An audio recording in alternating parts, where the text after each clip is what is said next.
नमस्कार, प्रणाम, जय श्री राम, जय माता दी। कैसे हैं आप लोग? गुरुग्राम गुरुकुलम के इस आईडी पे आप सभी लोग जुड़े हैं और जो नहीं जुड़ा है वो जुड़ जाए। आज हम लोग बात जो कर रहे हैं और करने वाले हैं, बहुत सारे ऐसे टॉपिकों पर लेकर के हम बात करेंगे कि क्या हो सकता है, क्या चीज़ें नहीं हो सकती है, वो तमाम चीज़ों को लेकर के हम अभी बात करेंगे। लेकिन जो आपने टाइटल देखा होगा गुरुग्राम गुरुकुलम को लेकर के, कि हम आज ट्रिपल ई से के लिए बात कर रहे हैं। ट्रिपल ई मतलब कि एजुकेशन, इकोनॉमिक्स और एम्प्लॉयमेंट। किसका? हमारा और हमारे देश का। चलिए हम चर्चा करेंगे। एक बार साउंड क्वालिटी चेक कर लो कि जो मैं बोल रहा हूँ वो आवाज़ सही से आ रहा है या नहीं आ रहा, क्योंकि चेक करना आवश्यक है। बिना उसके चेक किए हुए काम नहीं हो सकता।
तो जितने भी लोग जुड़ रहे हैं या जुड़ेंगे या बाद में कभी देखेंगे, बड़ा ही इम्पोर्टेंट मुद्दा है ये हमें, हमारे देश के सभी लोगों के लिए ज़रूरी है कि आप लोग क्या सोचते हैं। आप लोग भी कमेंट करके ज़रूर बताइएगा इकोनॉमिक्स के बारे में। आप क्या सोचते हैं कि हमारे देश के इंडियन इकोनॉमिक्स की क्या हालत है और इसकी गलती किसकी है?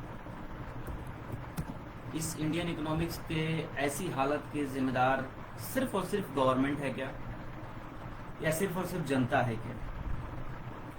ऐसे एजुकेशन सिस्टम के जिम्मेदार सिर्फ और सिर्फ गवर्नमेंट है क्या, या सिर्फ और सिर्फ जनता है क्या? तो ऐसे तमाम चीज़ों को लेकर के मैं जितना भी चीज़ बोल रहा हूँ वे सारी चीज़ें आपको बिल्कुल प्रॉपर तरीके से आपको देखना होगा। तो इंडियन इकोनॉमिक्स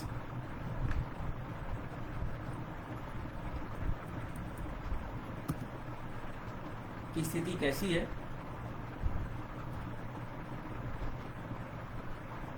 वो आप बताएंगे, ठीक है?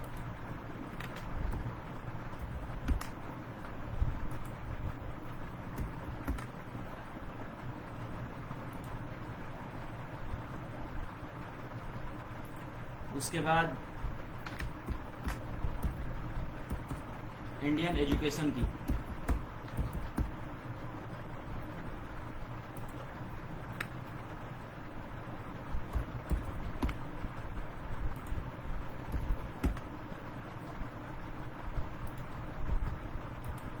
उसके बाद इंडियन, आपको लिए क्वेश्चंस मैं डाल रहा हूँ, आपको गुड और बैड आपको क्लिक करना होगा, ठीक है? जो आपको मिलेगा क्वेश्चन करने के लिए उसमें आप जरूर क्लिक करिएगा। आपके अकॉर्डिंग आपको क्या लगता है कि जो भी चल रहा है current situation, Indian economics, Indian education और इंडियन एम्प्लॉयमेंट सिस्टम,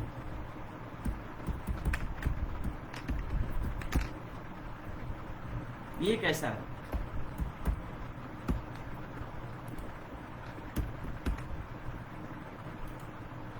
ठीक है।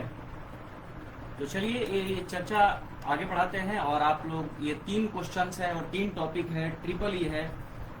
भारत के राजनीति में राजनीतिकार बहुत लोग हैं, बहुत जानकार हैं। मैं इस मामले में मैं मानूं तो खुद को मैं मानता हूं कि मुझे कोई जानकारी नहीं है, मैं बिल्कुल ही अनपढ़ आदमी हूं। जो कुछ भी हूं, पीछे माँ सरस्वती की फोटो दिख रही है, इनके द्वारा एक तरीके से कहा जाएगा कि जबरदस्ती इन्होंने प्यार दिया और मुझे इस कार्य को लिए खींच के लेकर गई। लेकिन फिर भी आज मैं बहुत ही चर्चा सिंपल लैंग्वेज में करूंगा कि प्रथम एक टॉपिक है एजुकेशन। तो मैं इसको टॉपिक प्रथम इसलिए चुना है क्योंकि मेरा भाई इससे काफ़ी दिन तक लगा हुआ है। उसके बाद बाकी के 2 टॉपिक पे हम बात करेंगे थोड़ी देर बाद। तो एजुकेशन, क्या एजुकेशन सिस्टम वाकई हमारा सही है? मैंने बहुत पहले भी से पहले भी, जैसे मेरी पर्सनल आईडी है उसके माध्यम से भी, उसके अलावा जितने भी मेरे पेज हैं, जब भी जहाँ पर टाइम मिलता है, चाहे वो फेसबुक हो, इंस्टाग्राम हो, यूट्यूब हो, लिंक्डइन हो, ट्विटर हो, जहाँ पर भी हो, हम आकर के अपनी बातों को रखने की कोशिश करते हैं, जो ट्विटर आज एक्स के नाम से जाना जाता है। आपसे सवाल पूछते हैं और आपके सजेशन को देख करके मैं कुछ अपनी जो चीज़ों को मंथन करता हूँ, चिंतन करता हूँ, रिसर्च करता हूँ, समस्याओं पर बात करता हूँ, देखता हूँ और फिर आकर के आपसे फिर बातें करता हूँ। कुछ लोगों को ये चर्चाएं बकवास लगती है, फालतू का टाइम पास लगता है। कुछ लोगों को जब ये चीज़ें मैं बता देता हूँ और उसके बाद ये चीज़ें घटने लगती है, उनके ऊपर में बीतने लगता है, फिर उनको समझ में आता है कि नहीं भाई, बात तो सही था। तो चूंकि हमारा काम है, जो हमें माँ सरस्वती का आदेश मिले और उसके बाद जो भी हमारे समाज के लिए, हित के लिए हो सकता है, वो मैं करने की कोशिश करूँगा और करता रहूँगा। अब सबसे प्रथम चीज हमें मानना ये है और जानना ये होगा कि भारतीय इकोनॉमिक्स के, भारतीय एजुकेशन के अंदर में, भारतीय एजुकेशन सिस्टम के अंदर में नर्सरी से एलकेजी, इसको प्री स्कूलिंग कहा जाता है। प्री नर्सरी से UKG, pre nursery, LKG, UKG, ठीक है, और बीच में से नर्सरी आ जाता है। Pre nursery, nursery, LKG, UKG, 4 class पूरा आ जाता है इसके अंदर में। अब इस 4 क्लास में क्या पढ़ाई का जो स्तर है, नहीं लगता कि ज्यादा है? क्या क्लास 1 से लेके 5 तक के बीच में पढ़ाई का स्तर जो है वो बिल्कुल जेन्युइन है? क्या 6 से लेके 8 तक के बच्चों का पढ़ाई का स्तर बिल्कुल जेन्युइन है?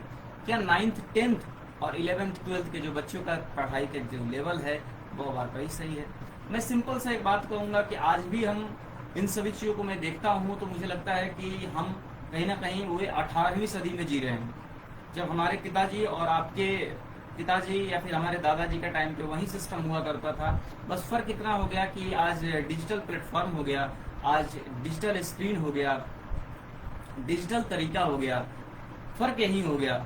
अन्यथा वे लोग काले बोर्ड पे लिखते थे, इस्तेमाल चौक करते थे या कंडा करते थे या स्याही किया जाता था। काम तो सर वही था कि किताबों को उठा करके उसमें से टेक्स्ट को उठाना और उस टेक्स्ट को लेकर के किताबों में या कॉपियों में या फिर ब्लैक बोर्ड पे, व्हाइट बोर्ड पे, कंडों से किसी भी तरीके से लिख देना, समझा देना। यदि गलत बोल रहा हूं तो बताइएगा। उस समय भी सिस्टम यही था, आज भी सिस्टम वही है, हम लोग कर वही रहे हैं। बड़े बड़े लेक्चर बिक रहे हैं, बड़े बड़े यूट्यूबर्स के क्लास चल रहे हैं, हमारे बहुत ही अच्छे अच्छे शिक्षक हैं। मैं नहीं बोलूंगा कि यूट्यूब पे पढ़ाने वाले लोग अच्छे नहीं है, बहुत अच्छे पढ़ा रहे हैं। ऑफकोर्स जी, जब भी मुझे समय मिलता है तो मैं भी 2-4 वीडियो जरूर बनाता हूँ, लोगों को पढ़ाता हूँ, सिखाता हूँ, कोशिश करता हूँ। और ज़्यादातर जो भी बच्चे मेरे, जैसे कि मेरे ही बच्चे जो बाहर चले जाते हैं, उनको पढ़ना होता है तो उनको ऑप्शन देता हूँ कि भैया तो यूट्यूब के माध्यम से पढ़ लो या फिर कोई भी ऐप के माध्यम से पढ़ लो। अभी हमारे पास में उतनी टीम बिल्डअप नहीं है, मेरे पास में उतना समय भी कमी पड़ जाता है कि मैं ऑनलाइन क्लासेस का प्रॉपर एक स्ट्रक्चर तैयार कर सकूँ। और शायद मुझे लगता है कि शायद स्ट्रक्चर इसलिए भी तैयार नहीं हो रहा होगा क्योंकि माँ सरस्वती चाह रही होंगी कुछ तो गड़बड़ी है मेरे से। दुनिया जो कर रही है वो मैं नहीं करना चाहता हूँ, और दुनिया जो कर रही है वही मैं भी करूँ तो फिर माँ सरस्वती यही कहेंगे कि तुझे इसलिए नहीं चुना गया, तुझे कुछ अलग चीज़ के लिए चुना गया। तो सोचते हैं, देखते हैं कब तक हमारे लिए कुछ अलग मेरे लिए रास्ता खुल के आता है और मैं कब तक मैं नई चीज़ों के साथ में ऑनलाइन की दुनिया में एंट्री करता हूँ। शायद जो लोग जिस रेस में दौड़ रहे हैं कि लेक्चर बना करके, बोर्ड पे पढ़ा करके वही फार्मूला रटने का तरीका, वही चीजें। क्या ये एजुकेशन सिस्टम वाकई सही है? मुझे तो नहीं लग रहा है कि वाकई ये सिस्टम सही है, क्योंकि उस समय भी रटा जा रहा था, आज भी रटा जा रहा है। फिर ये कौन सा तरक्की, कौन सा साइंस, कौन सा विज्ञान? क्या डिजिटल टैब ले लेने से, लैपटॉप ले लेने से, मोबाइल ले लेने से, एंड्रॉयड फोन ले लेने से, उससे पढ़ाई कर लेने से क्या बच्चे ज्यादा पढ़ लेंगे? हमें नहीं लग रहा है साहब। आज भी किताब के बोझ तले वो बच्चे दबे हुए हैं, असाइनमेंट के बोझ तले दबे हुए हैं, क्वेश्चन आंसर के बोझ तले दबे हुए हैं। वे बच्चे आज भी रट्टाफिकेशंस में लगे हुए हैं। हमें लगता है कि हमारे बच्चों का मार्क्स आ गया 92%, 98%, 96%, तो बहुत ही ज्यादा हम खुश हो जाते हैं। बट जेन्युइनली उनसे पूछा जाए कि ये इस नॉलेज का वो कहाँ उपयोग करेंगे, उनको 90% बच्चों को नहीं पता होगा। जितने पास होते हैं, बोर्ड एग्जाम्स पास होते हैं, 10th 12th पास होते हैं। मैं ये बात सिर्फ और सिर्फ जनता के लिए नहीं बोल रहा हूँ, मैं सरकार के लिए बोल रहा हूँ, एजुकेशन रिफॉर्म सिस्टम के लिए बोल रहा हूँ। मैं बात कर रहा हूँ तो नरेंद्र मोदी जी से बोल रहा हूँ, जिसके प्रधानमंत्री हमारे हैं माननीय, और हम नए एजुकेशन मिनिस्टर से बोल रहा हूँ। मैं प्रहलाद जोशी जी को अभी तत्काल में दिया गया है। मैं एजुकेशन मिनिस्ट्री को बोल रहा हूँ, मैं एनसीईआरटी को बोल रहा हूँ, मैं सीबीएसई से बात कर रहा हूँ। मैं आज देश के तमाम वो बोर्ड की बात कर रहा हूँ, चाहे कोई भी बोर्ड हो, हरियाणा बोर्ड हो, सीबीएसई बोर्ड हो, बिहार बोर्ड हो, तेलंगाना बोर्ड हो, राजस्थान बोर्ड हो, यानी कोई भी, सब के सब जितने भी बोर्ड हैं हमारे, सभी बोर्डों से मैं बात कर रहा हूँ। आज क्या नहीं लगता है कि सबको मिलकर के एजुकेशन रिफॉर्म सिस्टम पे बात करनी चाहिए? बात नहीं करनी चाहिए, काम करनी चाहिए। क्योंकि आज हम जब चाइना और जापान की बात करते हैं साहब, वहाँ के 3 और 4th क्लास के बच्चों को जो हम यहाँ पर ऑटोमोबाइल इंजीनियरिंग में सिखाते हैं, जो हम यहाँ पर इलेक्ट्रिकल इंजीनियरिंग में सिखाते हैं ना, वहाँ पर वो 3, 4, 5th क्लास के बच्चों को वे लोग वो चीजें सिखा रहे हैं। हम लोग अपने बच्चों को 21, 22, 23 साल के एज में जहाँ इंजीनियर तैयार करते हैं, वे उस लेवल के इंजीनियर और ITI के होल्डर, डिप्लोमा वाला जो ज्ञान होता है ना, इस चीज को खोलना, रिपेयरिंग करना, वे चीजें वे सिखा रहे हैं वहां पे छोटे छोटे बच्चों को। तो कैसे हम सोच सकते हैं कि जो जेन जी के बाद जो जेन अल्फा आ रही है, वे जनरेशन भी compete कर पाएगी हमारे बाकी देशों से? मुझे तो नहीं लग रहा है साहब। यदि इस तरीके का एजुकेशन सिस्टम वही रहा, 18वीं सदी वाला एजुकेशन सिस्टम रहा, तो यदि 18वीं सदी का एजुकेशन सिस्टम नहीं चाहिए, तो हमें जरूरत है हम इस पूरे के पूरे सिस्टम को बदलने का। मैं आज एनसीईआरटी से एक सवाल पूछना चाहता हूं कि आपने कौशल बोध का एक बुक तैयार किया, उस कौशल बोध की किताब में क्वेश्चन आंसर की क्या आवश्यकता थी? मैं आज सवाल पूछना चाहता हूं कि आप मैथमेटिक्स की किताब में इतनी सारी कहानी भरने की आवश्यकता थी? बच्चे को तो दूसरा चीज, ये सबसे अहम चीज है कि ये इंग्लिश का मार जो है ना, इंग्लिश का मार जो सर्व शिक्षा अभियान के तहत में बच्चों को ये तो बोल दिया जा रहा है, चाहे कोई भी स्कूल हो, सीबीएसई हो, स्कूल हो, प्राइवेट स्कूल हो, गवर्नमेंट स्कूल हो, कोई भी स्कूल हो, सबको एक बोल दिया गया है कि सर्व शिक्षा अभियान के तहत में 8वीं क्लास तक किसी बच्चों को फेल नहीं करना है। चलिए जी, हमने मान लिया 8वीं क्लास तक किसी बच्चे को फेल नहीं करना है। जब वो 5वीं क्लास तक उसका जो बेस बनाना था कि उसको बुक रीडिंग आ जाए, राइटिंग आ जाए, मतलब निकालना आ जाए, स्पेलिंग लिखना आ जाए, उसको किताब पढ़ने आ जाए, अच्छी हैंडराइटिंग हो जाए, स्किल्स डेवलपमेंट आ जाए, 6 to 8 के अंदर में उसको पढ़ करके खुद से नोट्स बनाना आ जाए, वो सारी चीजें उसकी कलाएं खत्म हो गई। क्यों? क्योंकि करना ही नहीं पड़ा ना उसको। स्कूल वालों ने तो ऐसे ही पास कर दिया। यहाँ तक प्राइवेट स्कूल वाले ग्रेस नंबर देकर पास कर देते हैं। रीजन क्या होता है कि बोलेंगे सर्व शिक्षा अभियान है, और मेन एक्चुअली रीजन होता है कि उनको माल कमाना है। ठीक है जी। तो या तो एजुकेशन सिस्टम को पूरी तरीके से बंद कर दिया जाए प्राइवेट वालों को, या फिर गवर्नमेंट ठीक से अपना काम कर ले, या फिर पूरी तरीके से किताब को सबसे, जहां तक मुझे लगा अभी कि पूरी तरीके से एजुकेशन रिफॉर्म्स की आवश्यकता है। ये K-12 पूरी तरीके से नाश कर रहा है। जो 9 to 12 के बच्चों का होना चाहिए प्रैक्टिकल नॉलेज ज्यादा, वे असाइनमेंट में, फेयर नोटबुक बनाने में, प्रैक्टिकल्स के फाइल बनाने में, मैं बोलता हूँ कि सर 80 से 90% स्कूल ऐसे है ना जो फाइल तो 100 जितना बनवाते हैं ना, उनमें से 100%, 100 स्कूल फाइल बनवाते हैं प्रैक्टिकल का, उसमें से 90% स्कूल ऐसे हैं जो कि आज तक प्रैक्टिकल कभी नहीं कराते, मगर प्रैक्टिकल का फाइल जरूर जमा कराते हैं। और उस फाइल बनाने के चक्कर में बच्चा रात रात भर जग करके फाइल तैयार करता है।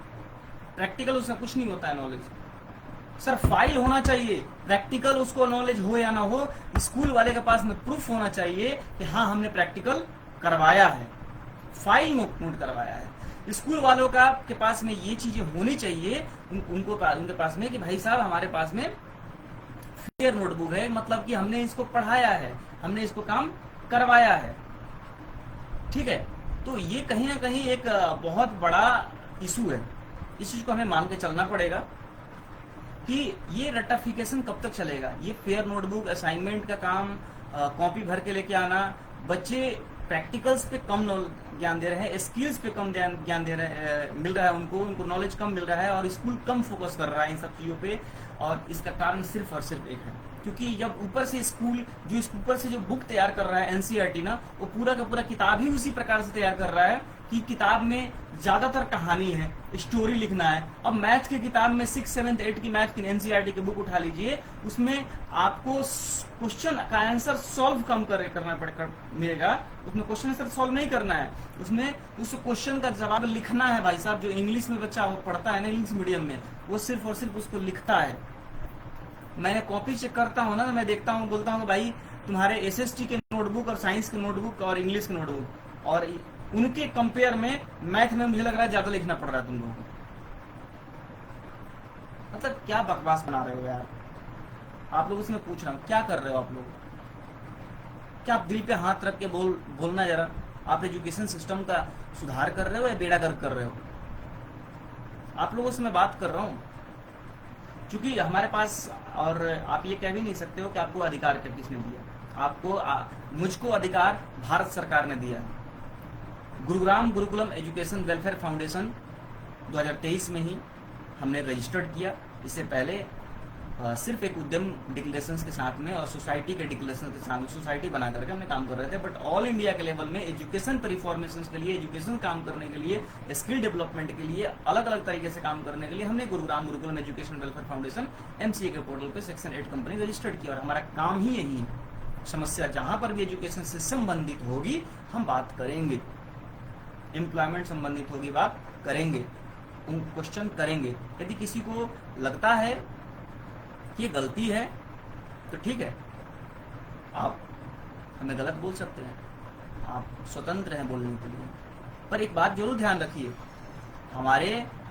हमें गलत साबित करके यदि आप सही हो जाएंगे तो बहुत अच्छी बात है, बट हमें नहीं लगता है कि आप हमें गलत साबित करके आप सही हो जाएंगे।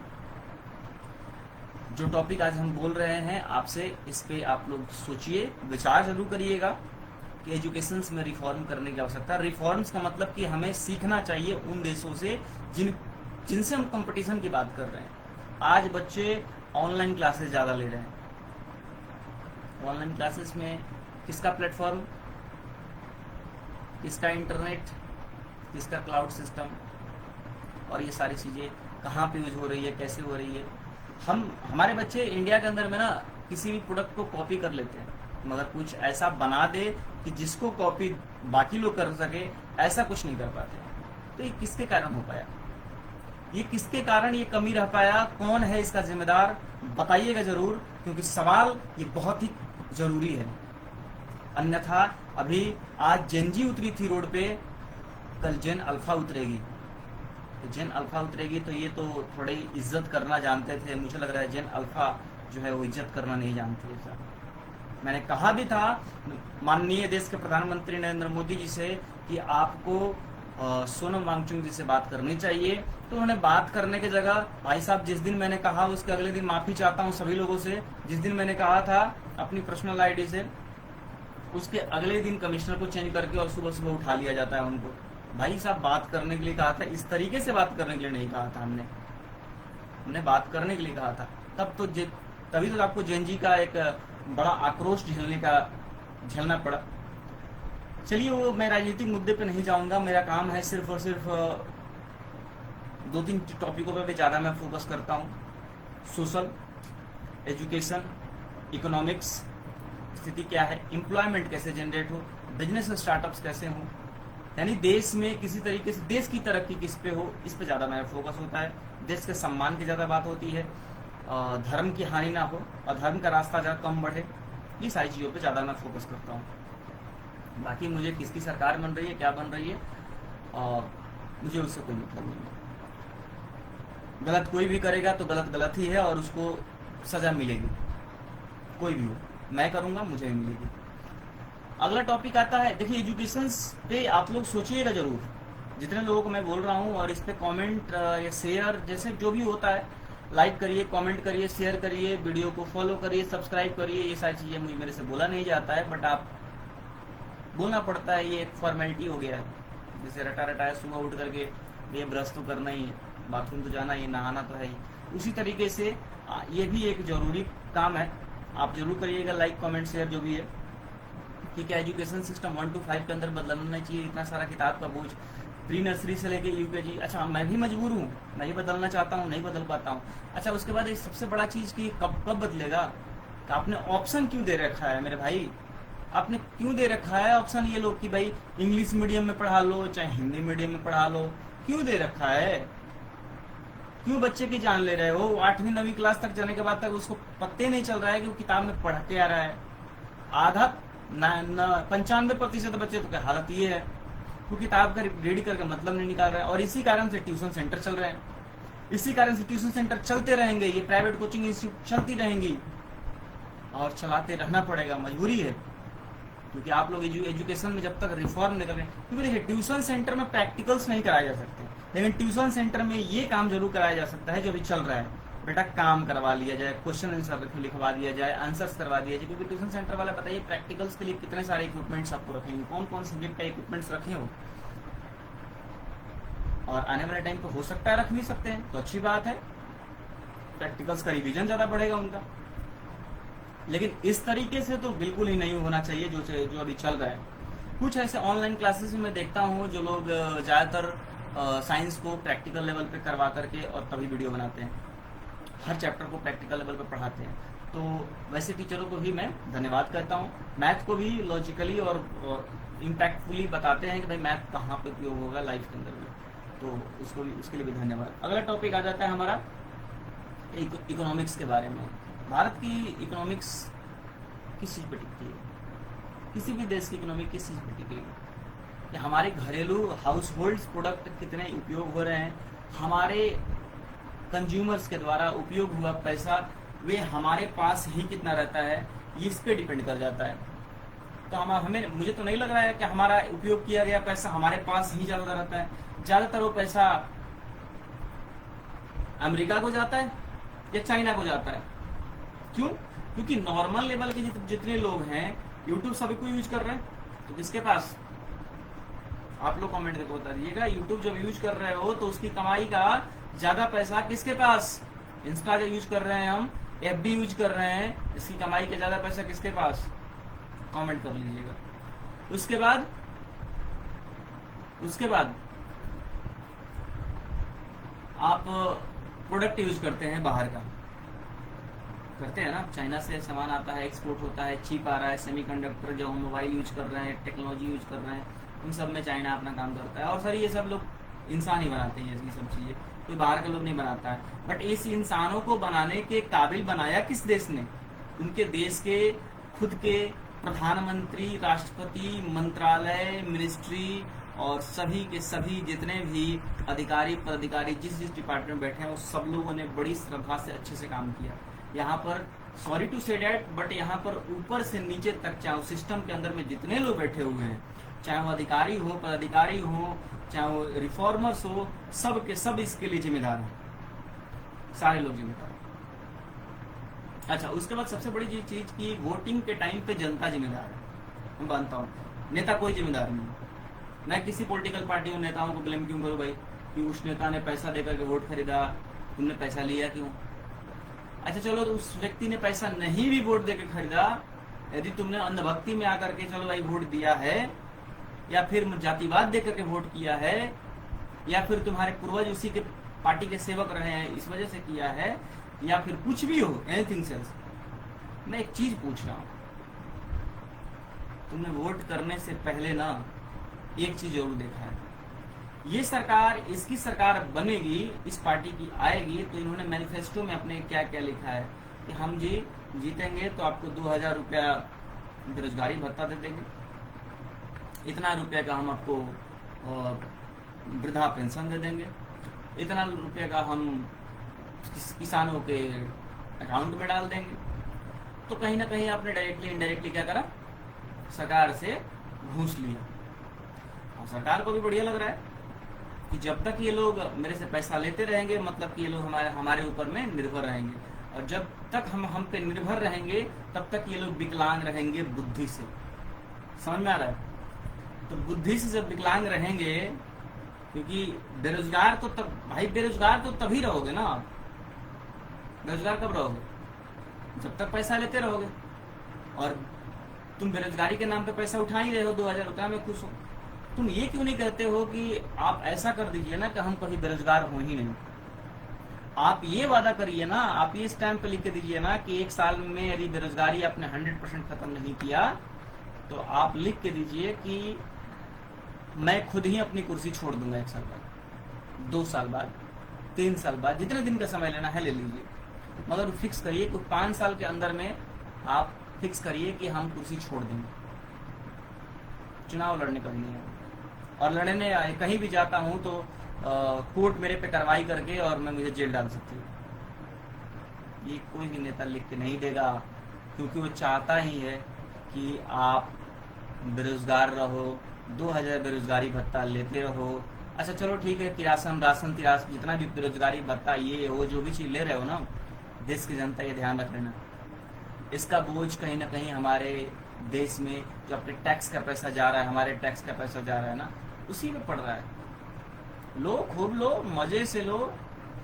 तुम उनसे 200-200 रुपये करके ले रहे हो, वो हमसे 500-500 रुपये करके ले रहे हैं, 5-5 रुपये करके इकट्ठा करके 500-1000 रुपये कर रहे हैं। उसके बाद फिर भी जब देखते हैं कि बांटने में कम पड़ रहा है तो काम कर देते हैं, कहीं से लोन उठा लेते हैं। तो कहाँ से? वर्ल्ड बैंक से लोन उठा लेते हैं। ये राज्य सरकार यहाँ से केंद्र सरकार से ले लेती है कर्ज, और ये सब कर्ज उठा करके और क्या करते हैं? कर्ज का पैसा आपके विकास के लिए खर्च नहीं करते हैं। कर्ज का पैसा, ये कर्ज का पैसा लेकर के आपके ऊपर में फ्री में बांटने के लिए दे देते हैं।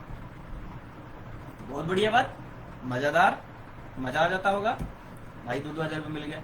लेकिन वही चीज यदि आपने वादा करवा दिया होता, पैसे नहीं लेते हो, टैक्स का पैसा तो उतना ही जा रहा है, ईमानदारी पूर्वक सब काम होता, तो वे लोग आकर के आपके बच्चों के लिए हाई क्लास, हाई लेवल का कॉलेज, यूनिवर्सिटी, स्कूल तैयार करते, जिससे कि आपका बच्चा इतना टैलेंटेड हो कि वो बेरोजगार कभी होगा ही नहीं। यही तो बात है। इकोनॉमिक्स के बाद एम्प्लॉयमेंट तीसरा टॉपिक था, ये साथ में जुड़ गया एम्प्लॉयमेंट। और इसी वजह से एम्प्लॉयमेंट नहीं आ रहा है। हम तो खरीद कहीं और कर रहे हैं, हमें फ्री का सामान चाहिए। फ्री में हमें तो क्या चाहिए भाई साहब? फ्री में नेताजी लोग से हमें पैसा मिल जाए।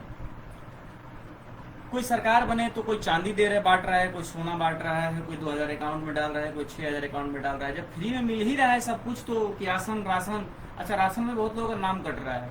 राशन में नाम कटने से बहुत लोग बड़ी परेशान है। राशन में नाम कटने से आप लोग भाई साहब परेशान हो तो हमको समझ में नहीं आ रहा है कि आप लोग क्यों परेशान हो रहे हैं। ह्यूमन रिसोर्सेज पे काम करो ना। सबसे बड़ी संसाधन आपकी खुद की मेहनत है। पहले किसी किसान को राशन नहीं मिलता था। एक किसान अपने गांव के हर गरीब आदमी का खाने पीने का ध्यान रखता था और उनको खिलाने का ठेका लेकर रखता था। और आज ये सरकार देश में गरीबों की संख्या बढ़ाई जा रही है, राशन में लाइन लगाए जा रही है, आप ही से अनाज खरीद के आप ही के जनता में बांटे जा रही है। उसके बाद कभी सरकार घाटे में काम करते, देश का जो भी सोना है ले जाकर के वर्ल्ड बैंक में रखो, कर्जा लेकर के आओ और फिर से इनको राशन बांटो भैया, इनसे खरीद के इन्हीं को बांटो।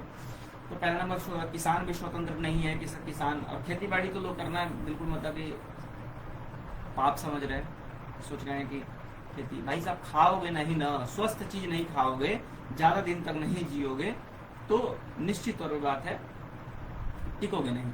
एग्रीकल्चर जरूरी है कि हर कोई कम से कम जो शहर में, आप सोचते हैं कि मैं शहर में हूँ, मैं कैसे खेती बाड़ी करूँ, ठीक है आप टेरिस फार्मिंग करिए ना भाई, आप छत पे क्यों नहीं लगा रहे हैं? उससे 2-3 फायदा होगा आपके छत पे लगने से। फायदा नंबर 1 कि आपको सर नीचे उस फ्लोर पे गर्मी नहीं लगेगी। आपका छत को बढ़िया से आप सीलन से पैक करवा सकते हैं। उसके बाद आपको पार्क का पार्क मिल जाएगा, साफ सुथरा खाना, फल फूल सब्जी जो भी हो साफ सुथरा मिलेगा। तो आप क्यों नहीं कर रहे हैं? टेरेस फार्मिंग क्यों नहीं कर रहे हैं? छतों पर अपना खेती क्यों नहीं कर रहे हैं? कर सकते हैं आप गमले में, लेकिन ये चीज़ें लोग करना नहीं चाहते, सोचते हैं क्या करेंगे। अच्छा, उसी को करने से तो शरीर की एक्टिविटीज़ बनी रहेगी, तो नहीं करोगे आप, बिल्कुल नहीं करोगे आप, करना ही मत करना। ये जहरीले जितने भी सब्जी हैं ऐसे रेट बढ़ते रहेंगे, महंगे होते रहेंगे और आप खाते रहो। देखो, जिस चीज़ का डिमांड बढ़ेगा वो सप्लाई, तो जिसकी सप्लाई बढ़ेगी डिमांड बढ़ेगा तो उसका रेट तो हाई होगा। डिमांड सप्लाई का चैन ऐसे ही चलता है साहब, डिमांड बढ़ेगा तो सप्लाई भी बढ़ेगी, सप्लाई बढ़ेगा तो रेट भी बढ़ेगा।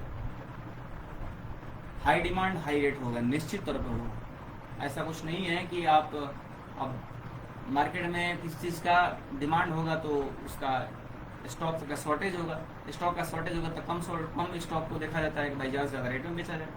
अब यदि हर चीज़ को हर लोग थोड़ा थोड़ा अपना छत पे उगाने लगे, बाहर से थोड़ा थोड़ा चीज़ लेने लगे, तो कहीं ना कहीं स्टॉक हमेशा मेंटेन रहेगा, रेट बैलेंस रहेगी। आप कम से कम सब्जियों पे तो फोकस कर लो भाई साहब, अपने फ्रूट्स पे तो फोकस कर लो।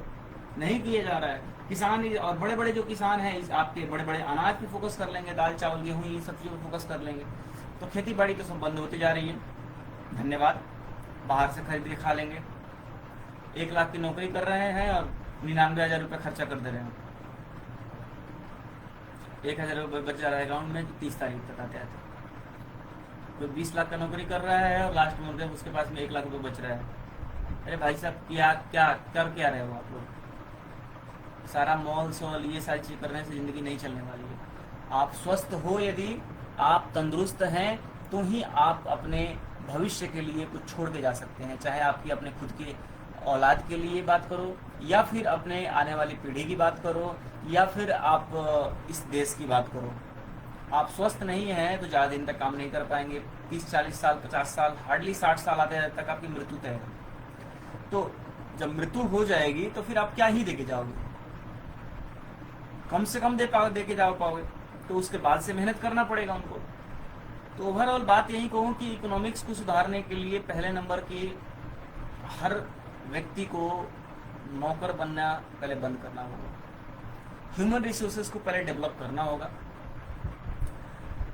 और एम्प्लॉयमेंट का मतलब सिर्फ और सिर्फ नौकर बनना ही नहीं है। और सबसे बड़े पता है एम्प्लॉयमेंट में दोषी कौन है? पेरेंट्स है। पेरेंट्स पता है आजकल बच्चों को क्या सिखाते हैं? उनका लड़का IAS बन गया, उनका लड़का डॉक्टर बन गया, नीट कर गया, उस कंपनी में उस हॉस्पिटल में डॉक्टर है। चलो डॉक्टर तो ठीक सा लग रहा है कि अपना खुद का प्रोफेशन है, वकील तक लग रहा है कि प्रोफेशन है, इंजीनियरिंग तक लग रहा है कि इंजीनियरिंग में प्रोफेशन नहीं है, वो तो भाई नौकरी बनेगा। भाई जो अपना खुद का कुछ नहीं कर पा रहा है, आप उसके लिए उसको रात दिन लगा करके मोटिवेट कर रहे हैं, महीने का साल का उस पर 60-60 हज़ार रुपया 1-1 लाख रुपया खर्चा कर रहे हैं, इसलिए कि जाकर के एक MNC कंपनी में या फिर किसी सरकार के यहाँ पर सरकारी चपरासी का, गार्ड का, अकाउंटेंट का, प्यून का, कुछ भी जाकर के भाई नौकरी कर ले। सोचो कितना मैंने क्या ये मतलब माइंड सेटअप क्या बना हुआ है पूरे पेरेंट्स का। माइंड पूरी तरीके से जीरो है। मैं तो मानता हूँ कि भाई इतना पैसा खर्चा करके जब नौकर ही बनाना था, इतना मार्कशीट लगा करके ये करके मार्क्स लगा करके, तो फिर नहीं करना था खर्चा, आप ऐसे ही बना देते। दिक्कत क्या थी? किसने मना किया था आपको ऐसे बनाने से? बना देते ऐसे ही। नौकर ही तो बनाना था। नौकर बनाने के लिए इतना पैसा लगाने की आवश्यकता है? बना देते नौकर। देखो साहब, चाइना और जापान वाले ना, वे अपने बच्चों को नौकर बनाना नहीं सिखाते हैं, मालिक बनना सीखते हैं। और गलती से भाई भारत के अंदर में बच्चों को यदि किसी ने ये कह दिया ना, किसी बच्चे ने अपने गार्जियन से जाके ये कह दिया कि मम्मी या पापा, मैं तो भाई पढ़ाई हमारा हो गया और मैं क्या करूंगा, अब बिजनेस करना चाहता हूँ, तो भाई साहब आफत आ जाती है उन पे, बिल्कुल आफत आ जाती है। और दूसरा नंबर यदि क्यों ना आफत आए, अच्छा उनकी भी दर्द को मैं बता देता हूँ। अब उनकी क्यों ना दर्द आफत आए, क्योंकि यहाँ पर इधर सरकार और इकोसिस्टम ऐसा बना हुआ है कि जो बड़े वाले हैं ना, छोटे वाले को, एक छोटे को पनपना नहीं देना चाहते। सोचते हैं ना मैं ही आजीवन राज करूंगा, मैं मरूंगा नहीं यहाँ से। अरे भाई सोचते हैं कि उसको कब खत्म कर दें, कैसे निकल जाए, कैसे बर्बाद कर दें। हर एक बिजनेस में है भाई, हर बिजनेस में तो यहाँ पर समस्या है कि एक बिजनेस के लिए बहुत ज्यादा स्ट्रगल है, और वहां पे एक इकोसिस्टम इतना अच्छा है, इन्वायरमेंट अच्छा है कि एक दूसरे को सपोर्ट करते हैं, लोग एक दूसरे के सहयोग में आते हैं। यहाँ पर सहयोग में बिल्कुल कोई नहीं आता। जो जिस बिजनेस में है ना, आपने उसको प्रतिद्वंदी मान करके, मतलब ऐसा प्रतिद्वंदी कि भाई उसका मर्डर तक कर देंगे, सहयोग नहीं करेंगे। और यही कारण है कि आज एजुकेशन, इकोनॉमिक्स और एम्प्लॉयमेंट सब इफेक्टिव है।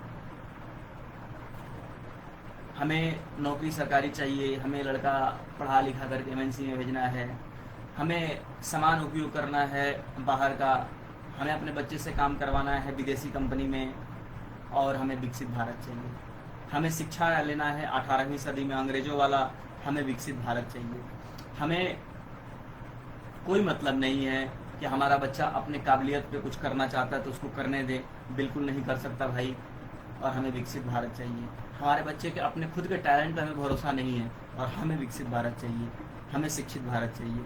भाई हमें शिक्षित विकसित भारत कुछ नहीं चाहिए, ये सब तमाशा चल रहा है, ठीक है। यदि वाकई चाहिए तो नेता और सरकार, मैं आइए दावे के साथ लिख के बोल रहा हूँ, चाहे नेता हो, चाहे सरकार हो, या चाहे कोई भी एक इकोसिस्टम हो, वे कुछ नहीं कर सकता है। कुछ भी किताब कॉपी रिफॉर्मर से रूल्स रेगुलेशन यदि बना भी देना तो वे कुछ नहीं कर पाएंगे।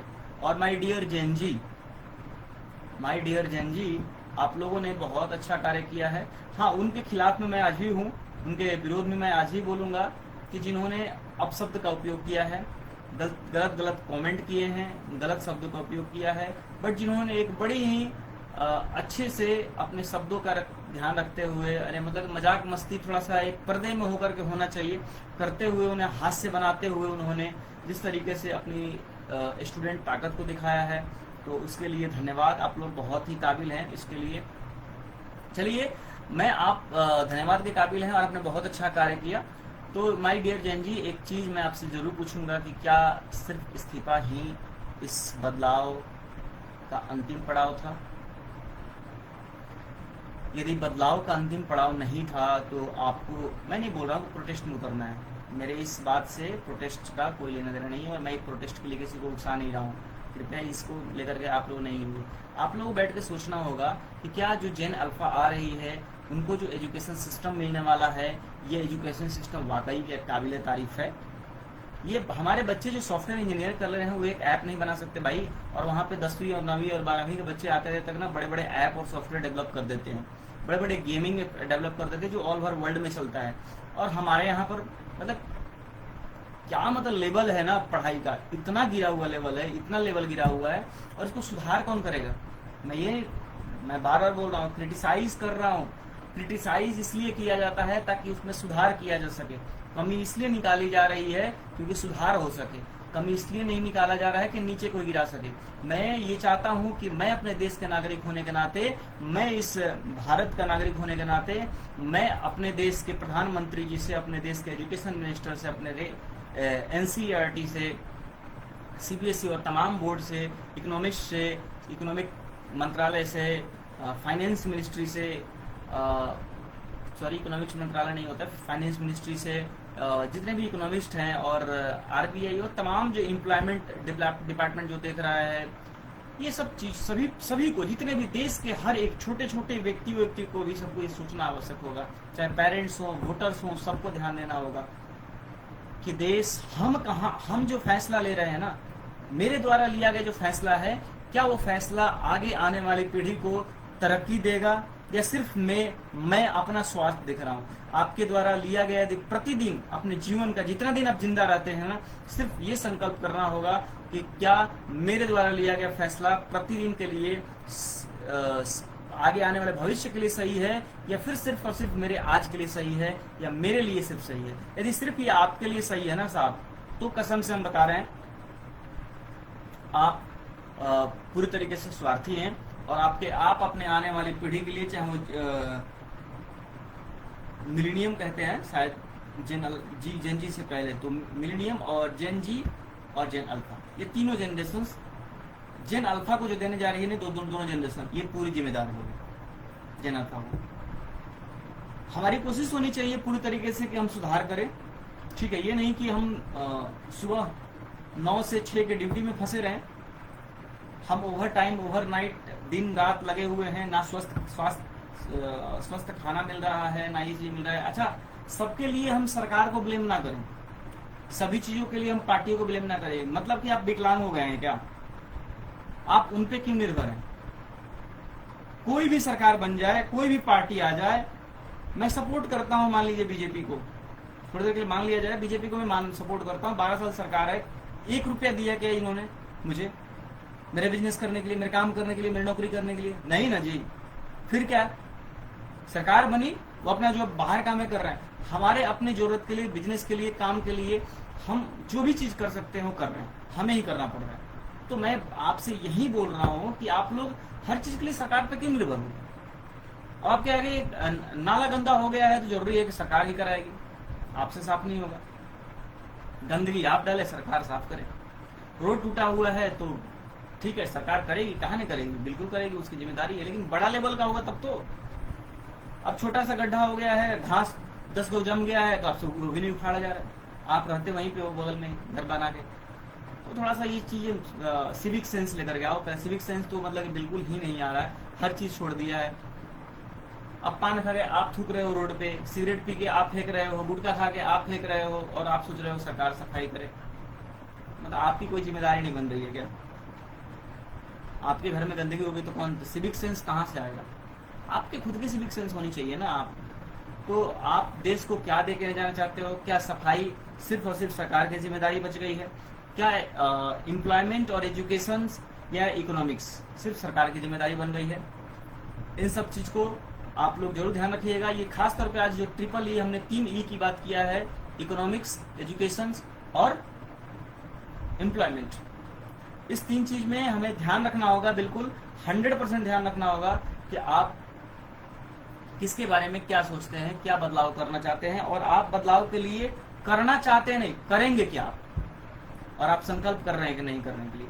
यदि वाकई आप संकल्प कर रहे हैं, देखिए मेरे पास में जितनी शक्ति, समर्थाएं, क्षमता और बुद्धि और बल और ज्ञान और माँ सरस्वती के दिया हुआ जो भी हमारा संसाधन है, उसके माध्यम से जितना हो सकता है, चाहे वो इंटर्नशिप कराना 9 से 12 के बच्चों को लेकर के, स्किल डेवलपमेंट प्रोग्राम करवाना उनको, हर चीज के लिए मैं आगे करता हूं। मैं वो चीजें सोचता हूं कि भाई ये 12th तक, आप 12th पास करने के बाद और ग्रेजुएशन होते होते तक ये भाई कम से कम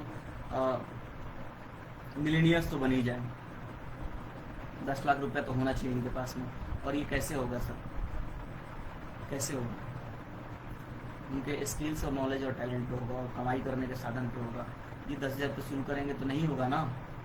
तो आपको भी सोचना होगा कि अपने आसपास में अपने लोगों को, क्या हम खुद के पेट भरने के लिए कर रहे हैं? देखिए ये पेट कभी नहीं भरेगा। आज खाते हैं, सुबह निकल जाता है, सुबह खाते हैं, फिर रात को निकल जाता है। ये सिस्टम चलता रहेगा। भगवान ने, प्रकृति ने दिया है। हम सोना चांदी नहीं खा सकते, हम सारे नोट नहीं खा सकते। खाना वही दाल चावल सब्जी रोटी, और बाकी आप बड़े होटल में खाओ चाहे छोटे होटल में खाओ, मसाला कितना ही महंगा खा लो और सब्जी कितना ही महंगा खा लो। आप सिंपल सा मतलब समझ के रख लो।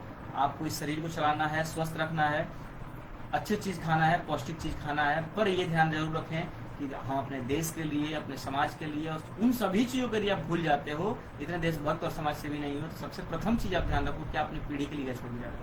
अपने नेक्स्ट पीढ़ी के लिए आप, चलिए आप ठेल ठाल किस तरीके से एजुकेशन की गर्त को झेल लिए, क्या चाहते हो? आपका बच्चा, आपकी आने वाली पीढ़ी, नाती पोता सब झेले, तो ठीक है, कुछ कहना है नहीं, फिर उसके बाद झेलवाइए। बहुत बहुत धन्यवाद, बहुत बहुत आभार।